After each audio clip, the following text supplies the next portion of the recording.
बिस्मिल्लाहिर्रहमानिर्रहीम स्टूडेंट्स अस्सलाम वालेकुम। ऑब्जेक्ट ओरिएंटेड प्रोग्रामिंग के लेक्चर 7 में आपको वेलकम कहता हूँ। इस लेक्चर में इंशाल्लाह हम रिव्यू लेंगे अरेज का। अरेज जो है these are set of consecutive memory locations. Consecutive क्यों कहते हैं? इसलिए कि जब हम कोई अरे डिक्लेयर करते हैं, उसकी टाइप बताते हैं, अरे का नेम बताते हैं और उसका साइज बताते हैं, देन उस साइज के बराबर, यानी इस एग्जांपल में 6 है तो 6 मेमोरी लोकेशन जो से रैम के अंदर एलोकेट होती हैं। उन मेमोरी सेल्स के लिए ज़रूरी है कि वो सारे के सारे वहाँ मिले हों, इकट्ठे हों। यानी अगर एक 500 लोकेशन पे नेक्स्ट 501, नेक्स्ट 502, 503, 504 इन लोकेशन पे हो, इनके दरमियान गैप नहीं होना चाहिए।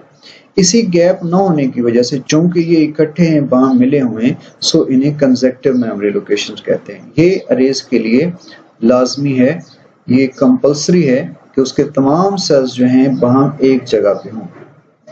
चूंकि ये सारे एक जगह पे हैं, इसीलिए ये ज़रूरी है कि फिर जितना साइज हमने बताया है ऑपरेटिंग सिस्टम उस साइज के मुताबिक मेमोरी एलोकेट करते हुए उसको सारे सेल्स इकट्ठे एम्प्टी मिलेंगे, फ्री मिलेंगे, अवेलेबल मिलेंगे तभी एलोकेट करेगा। सो अगर उस रिक्वेस्टेड साइज से कम स्पेस है तो फिर वो एलोकेट नहीं कर पाएगा। इसीलिए ये साइज मेंशन करना पहले ज़रूरी है ताकि ऑपरेटिंग सिस्टम उस साइज के मुताबिक देखे कहाँ फ्री स्पेस है और सारे फ्री सेल्स अगर एक जगह अवेलेबल हैं उस साइज के बराबर तो फिर उसको एलोकेट करे। रन टाइम पे चूंकि हो सकता है कि आसपास दीगर लोकेशंस जो हैं वो फिल हो चुकी हों, तो रन टाइम पे पॉसिबल नहीं है कि 6 से आप 10 कर दें साइज। हो सकता है चूंकि कंसेक्टिव की शर्त है इसलिए नेक्स्ट 4 वहाँ पे अवेलेबल ना हो। सो एग्जीक्यूशन के टाइम पे ये साइज चेंज नहीं हो सकता। इसीलिए this is called static memory allocation, यानी अरे की जो मेमोरी एलोकेशन है दैट इज स्टैटिक, एक बार जो होगी वही रहेगी। अब ये जो स्क्वायर ब्रैकेट्स हम साइज के लिए यूज कर रहे हैं, इनका एक और भी पर्पस है। जब आप इस अरे के एलिमेंट को रीड राइट करेंगे तो फिर इसके अंदर उसकी जो पोजीशन नंबर एलिमेंट की यानी इंडेक्स, उसके लिए भी ये ब्रैकेट्स यूज होंगे। और एक और बात वो ये कि अरे के जितने भी वेरिएबल्स हैं, जितने भी डेटा एलिमेंट्स हैं, वो सारे एक ही टाइप के होना जरूरी है।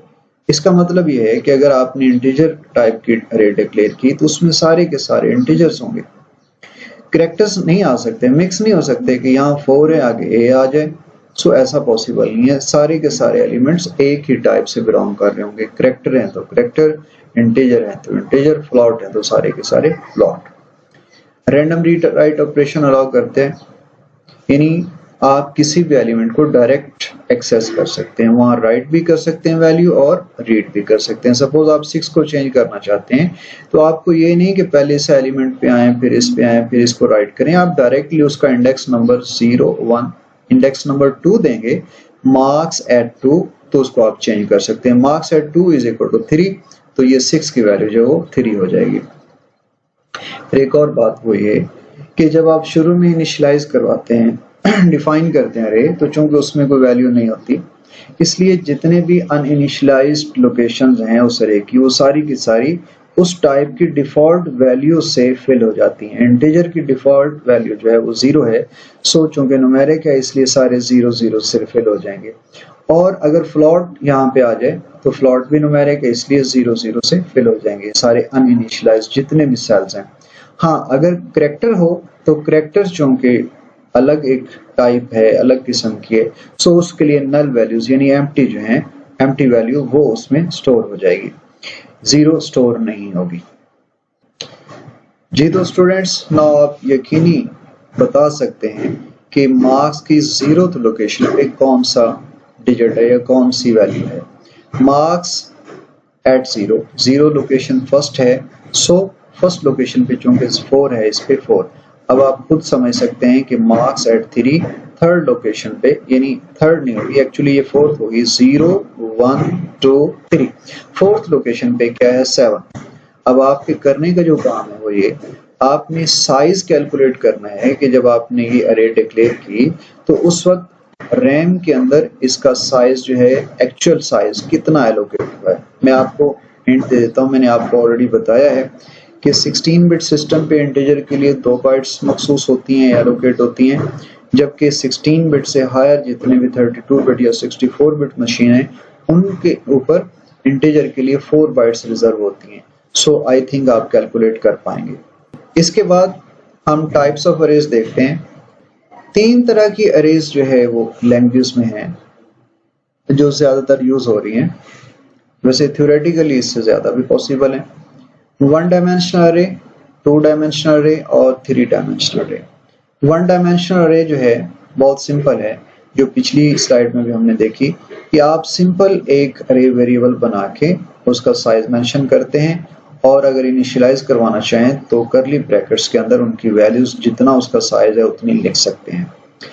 5 साइज है, 4 5 6 7 8 से हमने इनिशियलाइज करवा दिया। सो एक तरह से इसकी हमने इनिशियलाइजेशन भी देख ली कि किसी भी अरे को आप इनिशियलाइज कैसे करवा सकते हैं करली ब्रैकेट्स के अंदर उसकी वैल्यूज को प्रोवाइड करके। Now this was write operation. Now इसको आप रीड कैसे कर सकते हैं? सी आउट के जरिए आपने प्रिंट करवाया मार्क्स एट 2, जस्ट आपने उसका इंडेक्स नंबर देना है। उस इंडेक्स नंबर पे जो वैल्यू होगी, जैसे यहाँ इस हमारी एग्जांपल में 0 1 2, तो 6 का जो इंडेक्स नंबर 2 है, so marks at 2 will be printed as 6। इसी तरह से मार्क्स एट 4 0 1 2 3 4, फोर्थ इंडेक्स पे या पोजीशन नंबर पे चूंकि 8 है इसलिए 8 प्रिंट होगा। ये थी 1 डायमेंशनल अरे जो हम बहुत अच्छी तरह से ऑलरेडी प्रोग्रामिंग में यकीनन सीख चुके हैं। इसके बाद 2 डायमेंशनल अरे, उसका सिनेरियो थोड़ा सा डिफरेंट है। 2 डायमेंशनल नाम से जाहिर है 2 डायमेंशंस, जिसमें पहली डायमेंशन रोज, सेकंड कॉलम्स। ये जस्ट लाइक किसी भी टेबल या मैट्रिक्स की तरह है जिसमें रोज भी होती हैं और कॉलम्स भी होते हैं। इस टेबल या मैट्रिक्स में जब आप रोज के अलॉन्ग मूव करते हैं तो रो का इंडेक्स नंबर चेंज होगा, यानी फर्स्ट रो का 0, सेकंड का 1 एंड थर्ड का 2 इंडेक्स नंबर होगा। और जब आप कॉलम्स के अलॉन्ग मूव करते हैं देन फर्स्ट कॉलम का 0, इसी तरह से 1 2 3 4 और अप टू सो ऑन अगर आगे भी हैं तो। सो जब आप अरे डिक्लेयर करेंगे तो उसमें आपको फिर लाजमी तौर पे पहले ये बताना पड़ेगा कि उस 2D अरे में रोज कितनी हैं और कॉलम्स कितने हैं। जैसे इस एग्जांपल में हमारे पास 2 रोज सपोज हैं। अब 2 रोज का हमने साइज दिया तो 2 और उसके बाद 5 कॉलम्स हैं, सो हमने 5 जो है उसके कॉलम का साइज दे दिया। सो इस तरह से ये 2 डायमेंशनल अरे डिक्लेयर होगी। इंट टाइप उसकी सारे इंटीजर्स होंगे, मार्क्स उस अरे का नेम है, 2 उसकी रोज हैं, 5 कॉलम्स है। इसको इनिशियलाइज करवाने के लिए पहले हमारे पास जब सिंगल डायमेंशन यानी 1 डायमेंशन अरे थी, जस्ट हमने करली ब्रैकेट्स के अंदर ये वैल्यूज लिखी।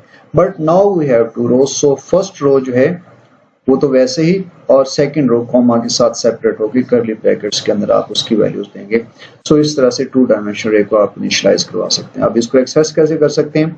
मार्क्स एट 0 2 यानी 0th रो एंड सेकंड जो है सेकंड पोजीशन नंबर पे कॉलम। सो अब मार्क्स 0 यानी ये उसकी 0th रो हो गई और ये फर्स्ट इंडेक्स के साथ ये रो। अब 0th रो मतलब ये, और इसके अंदर कॉलम 2, अब इसके अंदर 0 1 2, सो कॉलम नंबर 2 पे वैल्यू 2 प्रिंट होगी। उसके बाद मार्क्स 1 4 यानी अब रो नंबर 1 है और पोजीशन नंबर 4 8 का है, सो इस लिहाज से 8 प्रिंट होगा। अब अगर आपने कोई वैल्यू उसमें राइट करनी है तो सेम वही इंडेक्सेस यूज होंगे। मार्क्स 1 3 मतलब कि 1 रो नंबर पे 3 कॉलम नंबर। अब कॉलम नंबर जो है वो 0 1 2 3 ये 7 है, सो इस इंडेक्स पे जो भी नई वैल्यू आएगी वो इस 7 को रिप्लेस कर दी। सो इस तरह से 2D अरे जो है वो भी रैंडमली रीड राइट ऑपरेशन को अलाउ करती है। नाउ कम्स 3 डायमेंशनल अरे। 3 डायमेंशनल नाम से जाहिर है कि इसमें 3 डायमेंशंस होंगी। 3 डायमेंशन एक्चुअली स्पेस बनती है, जैसे रूम जिसकी लंबाई चौड़ाई और ऊंचाई होती है, जिसको हम मैथ में x, y और z एक्सिस के साथ रिप्रेजेंट करते हैं। सो इस तरह से 3 डायमेंशन अरे की 3 डायमेंशन बनेगी, एक फर्स्ट डायमेंशन जो कि एक्स एक्सिस के अलॉन्ग होगी, सेकंड जो है वो वाई एक्सिस के अलॉन्ग होगी, और थर्ड जो है वो जी एक्सिस के अलॉन्ग होगी। अब इसको डिक्लेयर करने के लिए आप बिल्कुल वन डायमेंशनल, टू डायमेंशनल की तरह थ्री डायमेंशंस यूज करेंगे, यानी फर्स्ट स्क्वायर ब्रैकेट का जो पेयर है फर्स्ट डायमेंशन के लिए, फिर सेकंड और थर्ड। सपोज हम एक चाहते हैं जिसमें हमारी जो एक्स एक्सिस के अलॉन्ग एंट्रीज होंगी वो 3 हैं, और वाई एक्सिस के अलॉन्ग 2 और जी एक्सिस के अलॉन्ग 5। तो ऐसी अरे को इनिशियलाइज करवाने के लिए हम ये तरीकाकार इख्तियार करेंगे। अब इसमें देखिए, जैसे मैंने पहले आपको बताया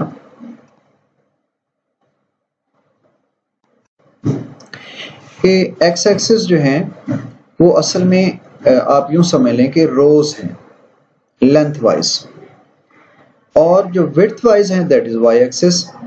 सो एक्स एक्सिस के अलॉन्ग हमारी चूंकि 3 रोज हैं, सो इसका इंडेक्स नंबर 0, 1, 2 चेंज होगा, और उसके बाद 2 जो है वो हमारे वाई एक्सिस के अलॉन्ग चेंज होगा, 0, 1। उसके बाद 5 जो लास्ट है वो इसके ये सेल एंट्रीज हैं। सो अब अगर आप इसको इनिशियलाइज करवाते हैं तो पहले आप 5 सेल्स की 0th कॉलम में एक सेट बनाएंगे, फिर 1, फिर 1 जो 0, 1, 2, 3 रोज, इस तरह से आप पूरी डाटा एंट्रीज करेंगे। अब इसको आप एक्सेस कैसे करेंगे? सपोज हम एक्सेस करना चाहते हैं मार्क्स लोकेशन एक्स एक्सिस के अलॉन्ग 2 है 1, 4।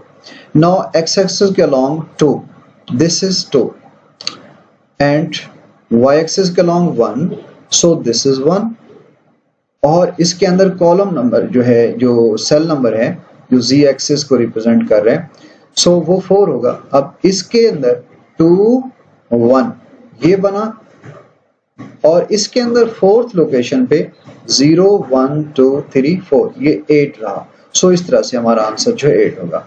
अब आपकी नेक्स्ट वर्किंग ये है कि आपने मार्क्स एट 1, 2, 3 ये देखना है कौन से हैं।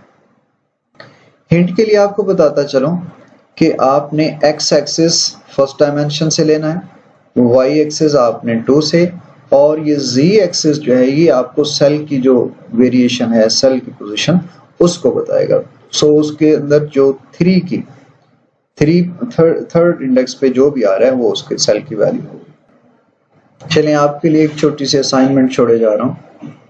स्क्रीन पे आपको ये प्रोग्राम नजर आ रहा है, ये प्रोग्राम आप अपने एडिटर पे कंपोज करें और फिर उसको एग्जीक्यूट करें, और देखें कि ये अरेज फिल करने के बाद 3 डायमेंशनल अरे है, इसमें 1, 2, 3 इस पे क्या आउटपुट आ रही है।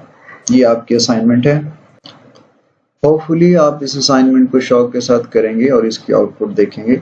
मैं रिकमेंड करूंगा कि आप इसको डिफरेंट आर्गुमेंट्स के साथ, डिफरेंट इंडेक्स नंबर्स के साथ ट्राई करें और इस कॉन्सेप्ट को क्लियर करें।